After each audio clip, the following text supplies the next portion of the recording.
রাশিয়ায় ইউক্রেনীয় ড্রোন হামলায় আহত জামালপুরের আরমান দেশে ফেরার আকুতি জানিয়ে বাবা মার কাছে খুদে বার্তা পাঠিয়েছেন।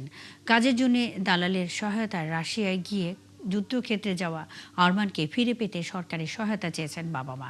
এদিকে আরমানকে বিক্রি করে মৃত্যুর মুখে ঠেলে দেওয়া মানব পাচারকারী চক্রের সদস্যদের শাস্তির দাবি জানিয়েছে এলাকাবাসী। আনসারি সুমনের তথ্য ছবিতে প্রতিবেদন।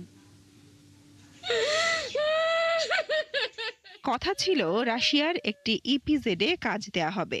সেই আশ্বাসে স্ত্রী সন্তানকে রেখে রাশিয়া গিয়েছিলেন জামালপুরের শরীফপুর ইউনিয়নের গোদা শিমলা গ্রামের আরমান আলী। সেজন্য টিএস ওভারসিজ নামের একটি প্রতিষ্ঠানকে ৮ লাখ টাকাও দিয়েছিলেন তিনি।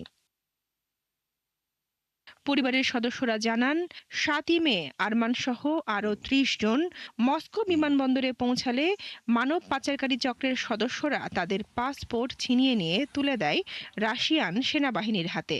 সেখান থেকে তাদের পাঠানো হয় ইউক্রেন সীমান্তবর্তী যুদ্ধাঞ্চলে। এখন ড্রোন হামলায় আহত চিকিৎসাধীন আরমান বাঁচার আকুতি জানিয়ে পরিবারের কাছে বার্তা দিয়েছেন। আমার স্বামী শিশু বাচ্চা থুয়ে বিদেশে গেছে চাকরি করার জন্য।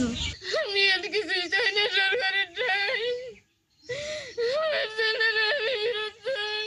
পাঁচজন মারা গেছে আর 4 জন বর্তমানে হাসপাতালে আছে।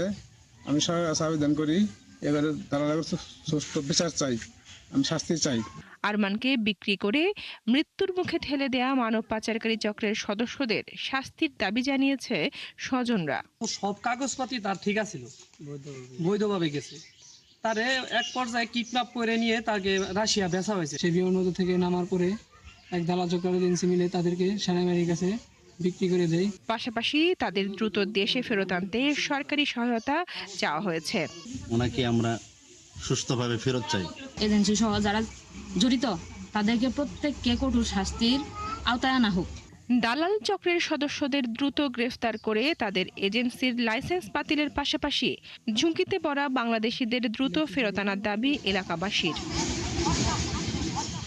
বনশ্রী হালদার, ৭১।